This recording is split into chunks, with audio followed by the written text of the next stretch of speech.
더운 여름날에 여기까지 찾아오신 우리 모든 청년들 환영하고 축복합니다. 오늘 어느 날 찾아온 소명이라는 제목 가지고 함께 하나님 말씀 나누도록 하겠습니다. 제가 참 인상 깊게 본 영화인데요. 브레이브하트라는 영화가 있습니다. 그만큼 기억에 많이 남고 저한테 감동과 여운을 참 많이 주었던 영화인 것 같습니다. 영화의 간략한 내용이 이렇습니다. 영화는 이 13세기 잉글랜드의 속국이었던 이 스코틀랜드의 그 저항과 독립을 배경으로 하고 있습니다. 이 주인공 윌리엄 월레스는 스코틀랜드의 그 독립운동을 하던 아버지와 형이 이 잉글랜드 영주에 의해서 무참히 이제 살해되고 나서 이 삼촌의 집에 보내어져서 이제 생활을 하게 됩니다. 청년이 되어 자기 고향으로 돌아온 이 월레스는 아버지와 형과는 달리 그냥 평범하게 평생 내가 그냥 평범하게 살겠다 그렇게 다짐을 하고 그렇게 마음 먹습니다. 그런데 그 지역 영주가 이 월레스가 사랑하여 결혼하려던 여인을 빼앗아가려 하고 그 여인으로 하여금 결국에는 그 죽음에 이르게 하자 이에 분노한 이 월레스가 그 영주를 살해하게 되면서 그 자기 아내의 복수를 하게 되는데 이 과정에서 어쩔 수 없이 이 월레스가 그 자기 조국의 독립전쟁에 그 빨려 들어가게 됩니다. 전혀 그런 의도가 아니었는데 어떻게 하다 보니까 그 독립전쟁에 빨려 들어가게 돼요. 이후에 마치 그 다윗의 아둘람굴처럼 이 월레스 주변으로 사람들이 모이기 시작하고 그 사람들이 모여 용감한 이 저항군이 되어서 잉글랜드군을 크게 무찌르게 되는데 이 전쟁이 그 유명한 스털링 전투입니다. 세계 전쟁사에서도 그 전쟁사에도 자세하게 묘사될 만큼 의미 있고 역사적인 전쟁이었고 이 전쟁을 이끈 사람이 바로 영화 속 주인공이었던 윌리엄 월레스입니다. 여러분 영화에서 보면 결과적으로 이 내부의 배신 때문에 이 잉글랜드군에게 붙잡혀서 이 월레스가 이제 처형을 앞두고 마지막에 이제 아주 잔인한 고문을 받는 장면이 나와요. 고문이 자행됩니다. 그때 이 사형을 집행하는 집행관이 야 네가 지금 여기에서 자비라는 말만 하면 아주 고통 없이 편하게 죽여주겠다. 그렇지 않으면 더 고통스럽게 죽여주겠다 하면서 이렇게 회유를 합니다. 이 몰래 숨어서 그의 처형 과정을 지켜보던 동료들까지도 제발 월레스 자비라고 말을 해. 자비를 외쳐요. 그렇게 얘기할 정도로 편히 그렇게 말하고 떠나라고 기도를 합니다.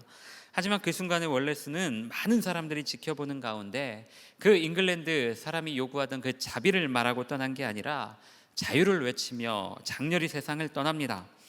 이 월레스의 죽음이 결국 그동안 패배주의에 물들어 잉글랜드의 폭정에 제대로 대항하지 못했던 이 스코틀랜드인들의 가슴을 뛰게 해요. 그리고 잠자고 있던 이 독립군들의 야성을 일깨웠고 결과적으로 이 스코틀랜드의 독립을 이끌게 됩니다.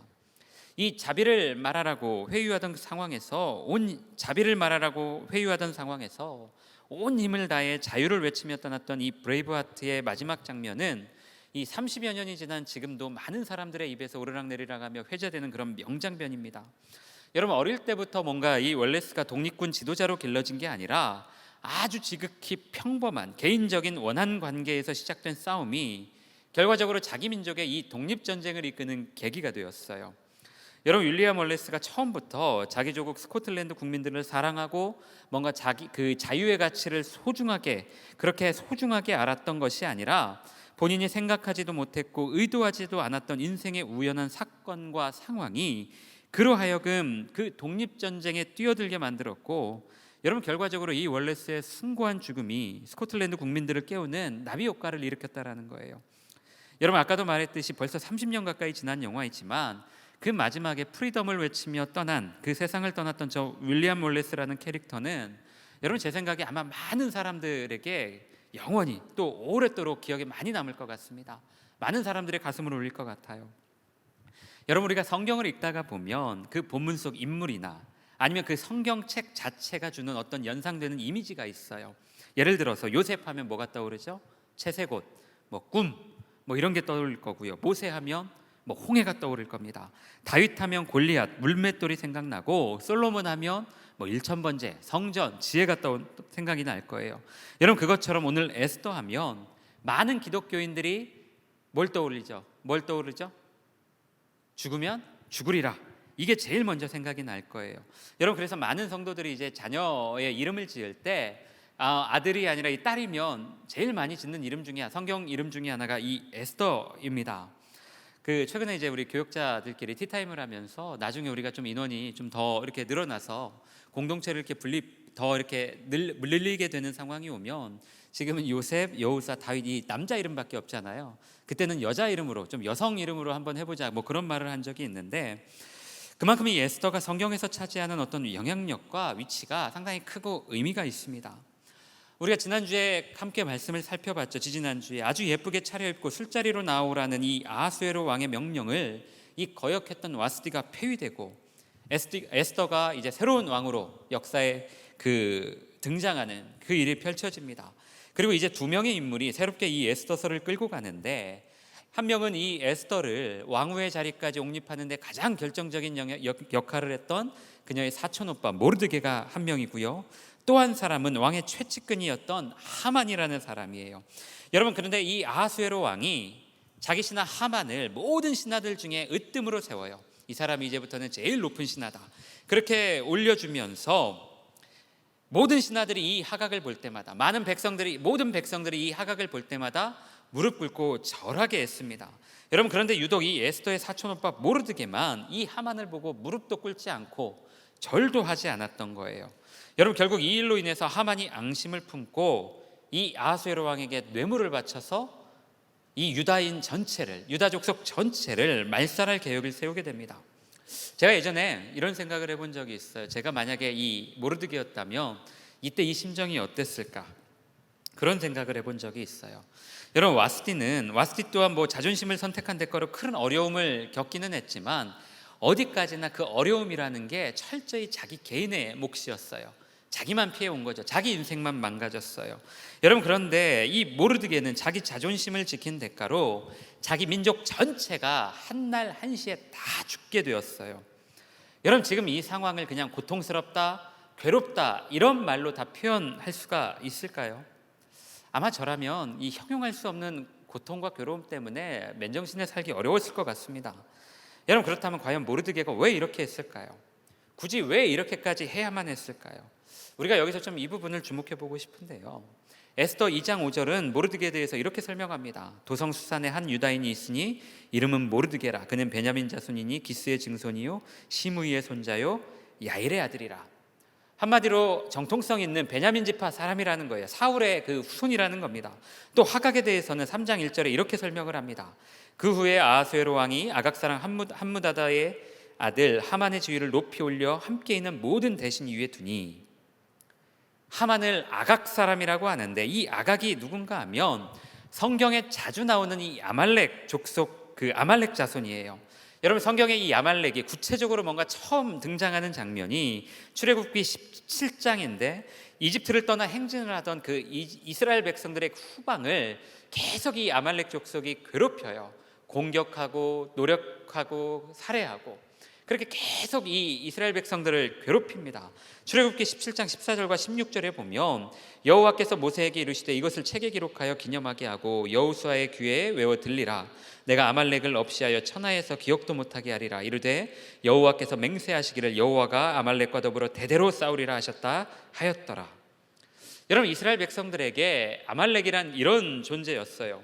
여러분, 어쩌면 모르드게는 지금 자신이 아무리 이방 땅에 잡혀와 있을지라도 아말렉 자손 출신인 그 아각에게 무릎 꿇고 절하는 것이 옳지 않다라고 생각했던 것 같아요. 단순한 어떤 그 개인적 자존심의 문제라기보단 어떤 민족성이나 그 민족의 자긍심, 어떤 신앙적, 종교적 문제로 봤던 것 같습니다. 여러분, 다만 모르드게는 그런 자기 행동이 이 정도의 파급력을 가져올 거라고는 예상을 못했겠죠. 아무리 그래도 하각이 이것 때문에 이 정도 일로 한 민족 전체를 말살할 거라고는 누가 예상을 했겠습니까? 여러분, 오늘 우리가 읽은 본문은 이 일로 인해 슬픔에 빠진 모르드게와 그 유다 자손들, 그리고 에스더의 대화 내용이 자세하게 기록이 되어 있어요. 여러분, 모르드게는 지금 자신과 유다 민족 전체가 처한 상황을 이 에스더에게 알리고 에스더에게 행동할 것을 요구하고 있습니다. 이 내용이 오늘 우리가 읽은 본문 13절, 14절에 자세히 나와 있어요. 제가 한번 읽어볼게요. 모르드게가 그를 시켜 에스더에게 회답하되 너는 왕궁에 있으니 모든 유다인 중에 홀로 목숨을 건지리라 생각하지 말라.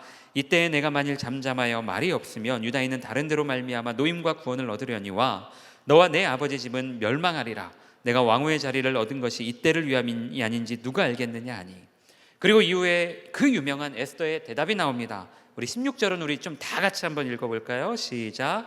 당신은 가서 수산에 있는 유다인을 다 모으고 나를 위하여 금식하되 밤낮 3일을 먹지도 말고 마시지도 마소서. 나도 나의 시녀와 더불어 이렇게 금식한 후에 규례를 어기고 왕에게 나아가리니 죽으면 죽으리이다 하니라.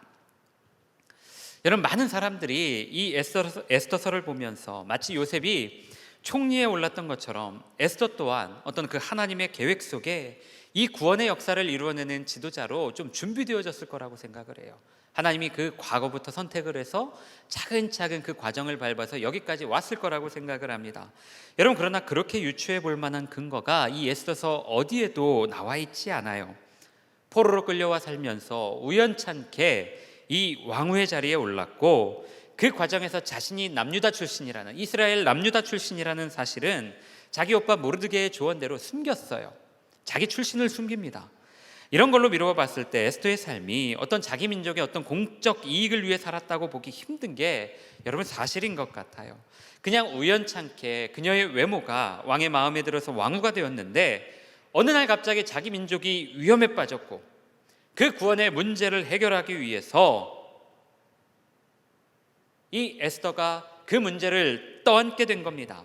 마치 메시지 서두에 인용했던 그 영화 브레이브하트의 주인공 윌리엄 월레스가 평범하게 살고 싶었으나 그러지 못해 벌어진 싸움에서 그 철저하게 개인적 원한으로 그 싸움이 처음에는 시작이 됐어요. 그랬던 싸움이 자기 민족의 독립전투로 번졌던 것처럼 여러분, 오늘 이 말 또한 그녀가 처음부터 자기 민족에 대한 어떤 애정과 애착, 그런 걸 가지고 지도자로 준비되었던 것이 아니라 그냥 우연찮게, 그냥 정말 우연찮게 갑자기 찾아온 소명이자 사명이었다라는 걸 말하고 있는 거예요. 어제 그 요셉 수련회가, 아까 우리 대표 기도자도 기도했지만 요셉 수련회가 정말 은혜 가운데 이루어졌어요. 저도 중간중간 이렇게 가면서 보고 또 뭐 하고 있나 이렇게 들여다보면서 이렇게 찾아갔는데 분위기가 너무 좋더라고요. 우리 수고한 우리 스태프들, 우리 전도사님 너무나 애쓰셨는데 보면서 저도 마음이 참 설레었습니다. 이 청년들이 참 잘 돼서 잘 성장해서 이제 여호수아가 되고 또 여호수아에서 다윗이 되고 또 요셉에서 또 좋은 청년들이 잘 성장해서 여호수아로 다윗으로 이렇게 차근차근 올라오면 우리 공동체 미래가 앞으로 더 밝겠다라는 생각에 제가 참 행복하더라고요.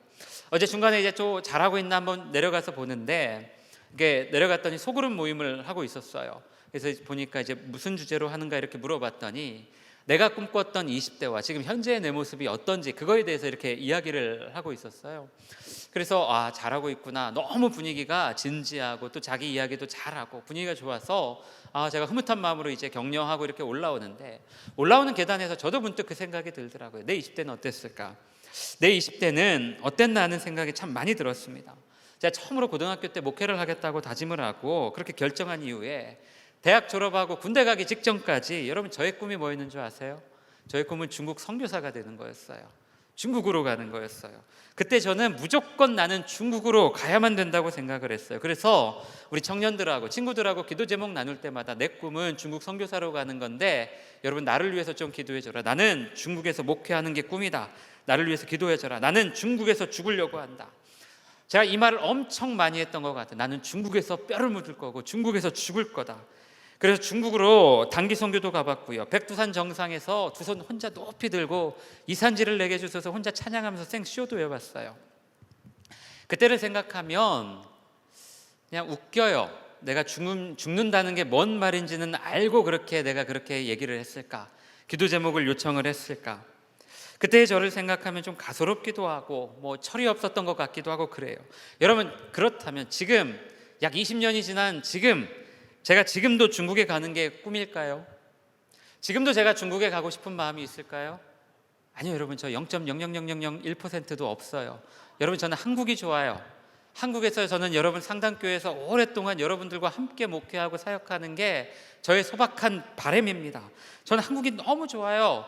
저는 김치 없으면 못 살고요.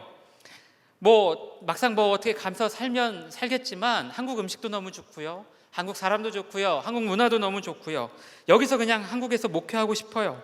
여러분, 그런데 그때는 여러분 제가 중국에 가는 게 소명이라고 생각했어요. 중국에서 목회하고 선교하기 위해 하나님이 나를 지으셨고 부르셨고 나는 그것을 위해 준비해야 된다고 생각을 했어요.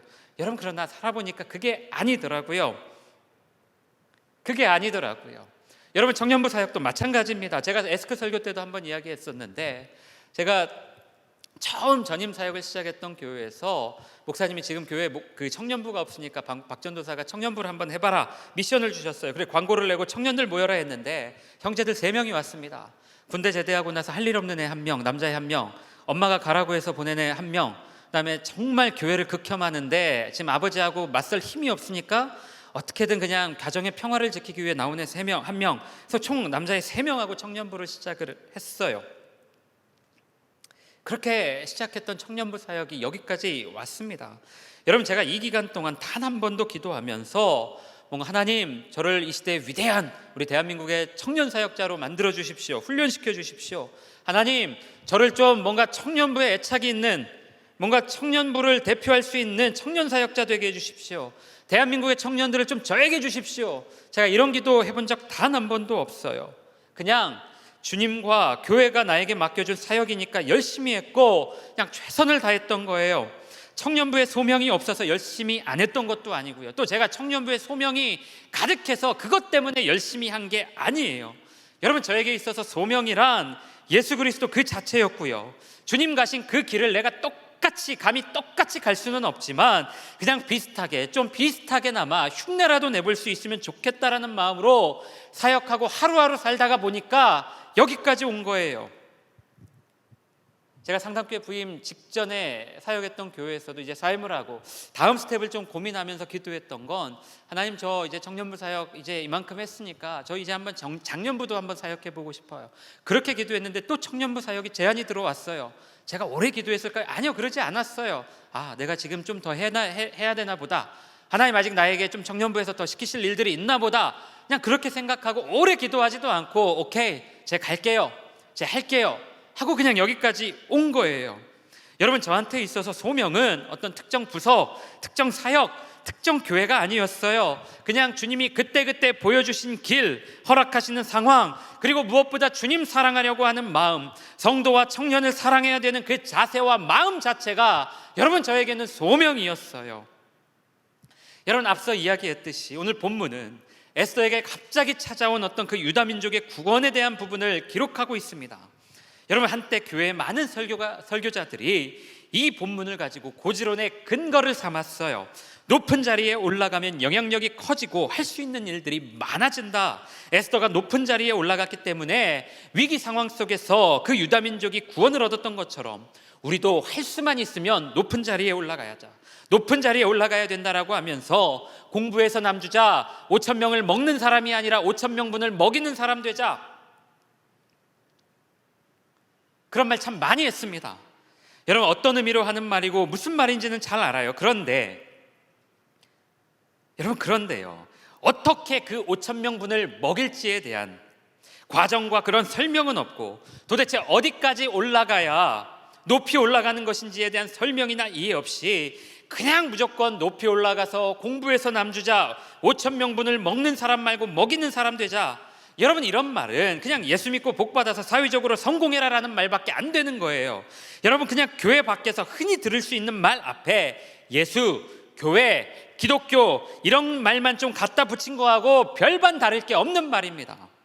여러분, 에스더처럼 높이 올라가야 큰일을 할 수 있다라는 말이 성립이 되려면 여러분, 에스더가 이 왕후의 자리에 올라가게 되는 것을 하나님의 뜻과 어떤 하나님의 비전, 계획이라는 걸 미리 알고 있었어야 했어요.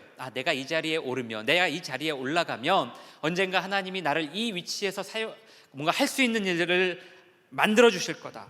내가 이 자리에 오르면 언젠가 하나님이 나를 사용하시겠다라는 것을 이미 인지한 채 내가 지금은 비록 타국의 왕비로 살고 있지만 언젠가는 이 지위를 이용해서 우리 민족의 어려움을 해결해야겠다.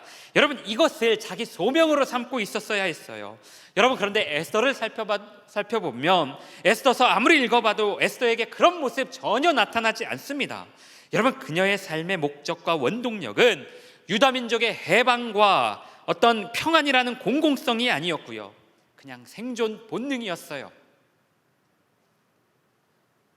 살아야만 되는 그런 생존 본능이었어요. 여러분, 오늘 본문 속 에스더의 모습이 우리에게 주는 도전은 여러분 다른 게 아니에요.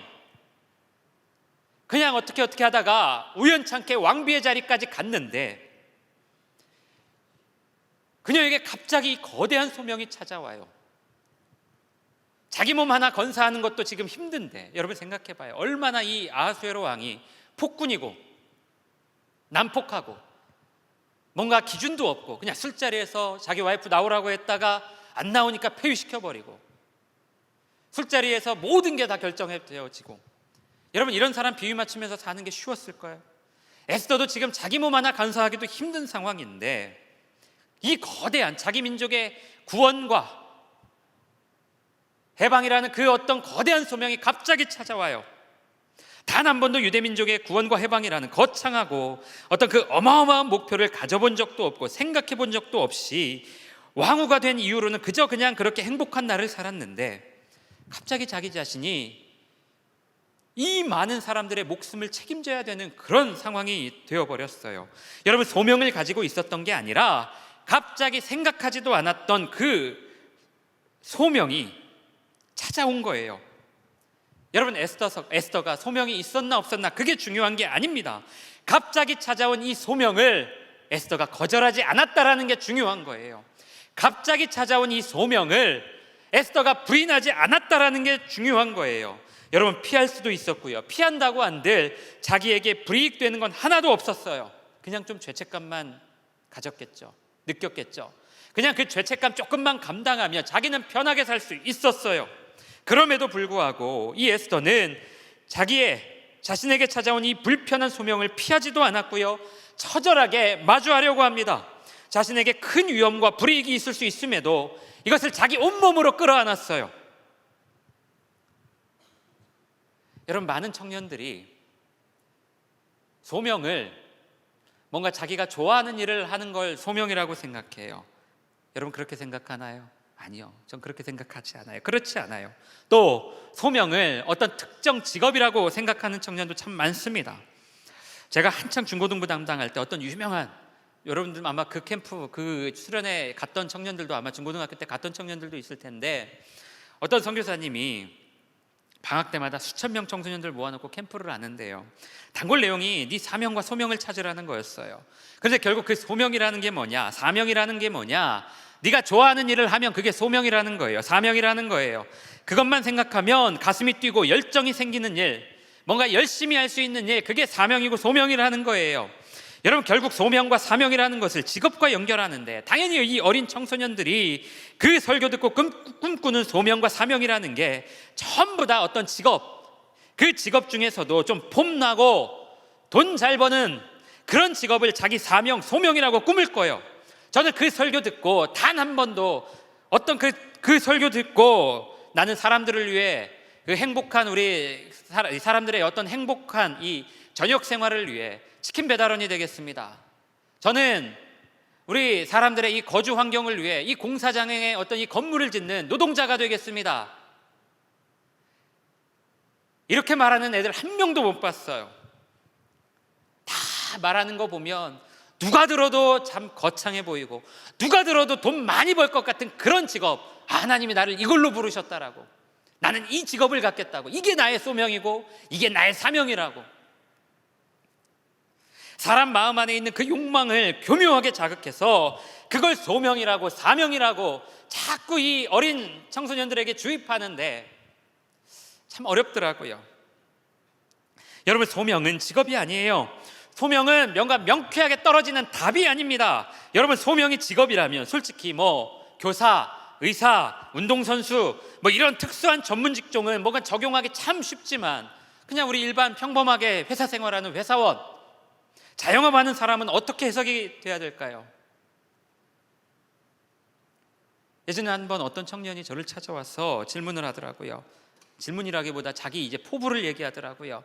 목사님 저는 요리사가 되어야겠습니다. 하나님이 자기를 요리사로 부른 것 같아요. 제가 왜 그렇게 생각했어? 부르니까 자기는 음식 먹는 걸 너무 좋아한대요.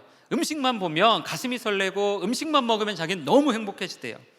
그래서 자기 같은 사람이 요리사가 되어야 하나님이 기뻐하실 것 같다고 하길래 제가 그랬어요. 그냥 너는 지금처럼 계속 맛있게 먹으라고, 요리사 되려고 하지 말고 그냥 지금처럼 맛있는 음식을 계속해서 맛있게 먹으라고, 그럼 된다고. 여러분 생각해봐요. 음식 좋아한다고 요리사 되면 먹방하는 사람들이 다 인류 요리사 되겠죠. 그 사람들이 인류 요리사 돼서 성공하겠죠. 여러분 그러던가요? 그렇지 않잖아요. 자기가 어떤 직업을 갖게 되는가, 뭔가 이것으로 결정되는 거 아니. 하나님이 주신 소명과 사명이란 자기가 좋아하는 일을 하는 것도 아니고요, 자기가 어떤 직업을 갖게 되는가 이것으로 결정되는 것도 아니에요. 소명은 여러분 좋아하는 것을 자기가 기쁘게 하는 것이 아니라 어떤 상황이 와도 내가 주님 때문에 그것을 쉽게 포기하지 않고 그 상황을 온전히 받아들이고 그것을 온전히 좀 맞서는 거예요. 의미 있고 가치 있는 일에 주님 마음으로 기쁘게 참여하는 게 여러분 그게 소명이에요. 아니, 기쁘지 않아도 감당할 힘을 구하며 맞서고 버티고 견디는 게 여러분 그게 그리스도인의 소명이에요. 오늘 이 에스더의 죽으면 죽으리라의 고백이 정말 의미 있고 가치 있는 것은 여러분 뭔가 극적이고 눈물샘 자극하는 문학적 장치와 어떤 감정 전달에 있는 것이 아니라, 아까도 얘기했잖아요. 제가 굳이 안 해도 되는, 생각지도 않게 찾아온 그 하나님의 소명을 온몸으로 받아 안았기 때문이에요. 한 번도 고민하지 않았던 삶이었는데 의미 있고 이게 가치 있고 반드시 해야 된다라고 생각하니까 그냥 그게 끝이에요. 더 고민할 것도 없어요. 더 이상의 고민도 없었고 온전하게 자신의 삶으로 받아 최선을 다했어요. 여러분 그것이 바로 에스더의 소명이었고요, 죽으면 죽으리라의 진짜 의미였습니다. 사랑하는 청년들, 그래서 우리의 소명은 여러분이 무슨 일을 하는지와 관련이 없어요. 여러분이 무슨 직업을 갖는지와 상관이 없어요. 직업과 관련이 없어요. 나이와 관련이 없습니다. 진로를 생각해야 되는 어떤 청소년, 청년들에게만 해당되는 것이 아니라 나이, 성별, 국적에 관계없이 매일매일의 삶 속에서 우리가 마주해야 될 지점이에요. 우리가 매일매일의 삶 속에서 누구나가 다 고민해야 될 지점이에요. 매일매일 요구되어지고 우리가 감당해야 될 소명이 저와 여러분 모두에게 다 있어요. 주님을 더욱 사랑해야 되는 것, 사람을 귀하게 여기고 더 가치 있는 일을 하는 것, 바른 그리스도인의 삶이 무엇인지 계속해서 고민해야 되는 것, 그런 것들을 고민하면서 어려운 삶을 버티고 또 버텨내는 것, 여러분 이런 것들이 날마다 우리가 직면해야 될 여호와의 소명이자 사명입니다. 여러분 삶을 살다가 보면 참 가혹하고 잔인한 어떤 그 현실이 우리 앞을 가로막을 때가 있어요. 나도 열심히 했는데 나에게는 뭔가 기회가 주어지지 않는 것 같고, 나도 잘할 수 있는데 나에겐 뭔가 기회가 오지 않는 것 같고, 또 내가 이만큼 뭔가 잘못한 게 없는 것 같은데 너무 내가 감당하기에는 너무 가혹한 것 같고, 제가 참 받아들이기 힘들고 어려운 일들이 여러분 살다 보면 참 많이 있어요. 목사님 저도 그렇고요, 아마 우리 청년들 모두가 다 그럴 겁니다. 여러분 제가 여러분 모두가 무슨 일을 하는지 어떻게 살고 있는지 잘 모르고 여러분이 살고 있는 매일매일의 삶이 얼마나 좋은지 또 얼마나 나쁜지 힘든지 제가 다 모르겠어요. 다만 아까도 얘기했죠. 여러분이나 저나 매일매일 그 주님의 소명 앞에 우리가 서야 되는 건 똑같습니다. 여러분의 소명이 있고요, 저의 소명이 있어요. 주님이 그때그때 주시는 소명들이 다 있어요. 그것들을 우리가 인지하냐 인지하지 못하냐의 차이만 있을 뿐이지 매일매일 주님은 여러분들에게 소명을 주고 계세요.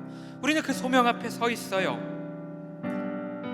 여러분 그게 대표적으로 무슨 소명일까요? 저는 다른 게 아니라 버텨야 돼요. 버티는 게 우리의 소명입니다. 살아야 돼요. 어떻게든 목숨 가지고 살아야 됩니다. 잔인하고 버거운 현실이지만 포기하지 말고 버텨야 돼요. 때로는 살기 힘들고 놔버리고 싶은 세상일 때가 있지만 여러분 그래도 살아야 됩니다. 주님이 허락하신 시간까지 살아야 돼요. 오늘 이 시간 여기에 모인 우리 청년들 중에 참 버티기 어렵고 그냥 놔버리고 싶은 삶을 살아가는 우리 청년들이 있다면 제가 여러분들 삶이 정말 하나님 은혜 아래서 그래도 어떻게든 버틸 수 있는 용기 주시기를 제가 기도할 거예요. 어려움 겪고 있는 청년들이 있다면 여러분 오늘 말씀 의지하여 오늘 예배 가운데 주시는 은혜 의지하면서 어떻게든 여러분들 좀 견뎠으면 좋겠어요. 버텼으면 좋겠어요. 여러분 버티는 게 은혜이고 버티는 게 은혜이고 버티는 게 구원입니다.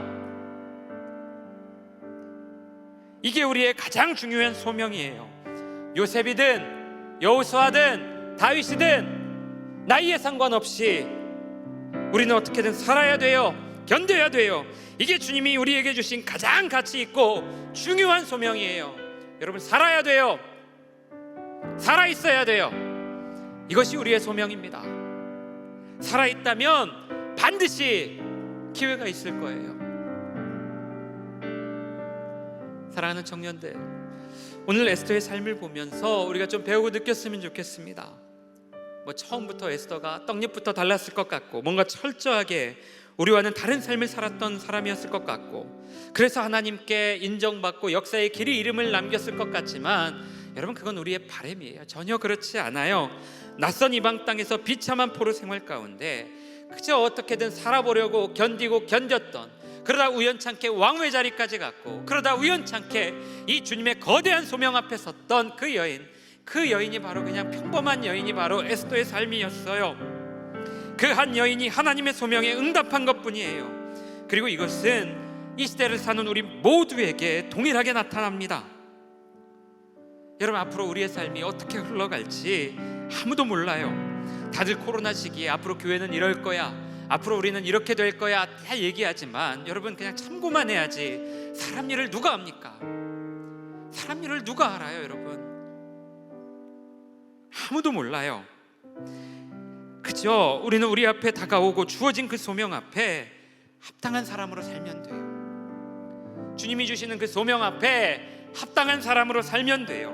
너무 많이 알려고 하지도 말고, 너무 불안해하지도 말고, 어떻게든 오늘을 견디고 버티고 살아내면서 주님의 그 소명을 맞이하는 우리 상당의 모든 청년들 되기를 이 시간 진심으로 기도하며 축복합니다. 할렐루야.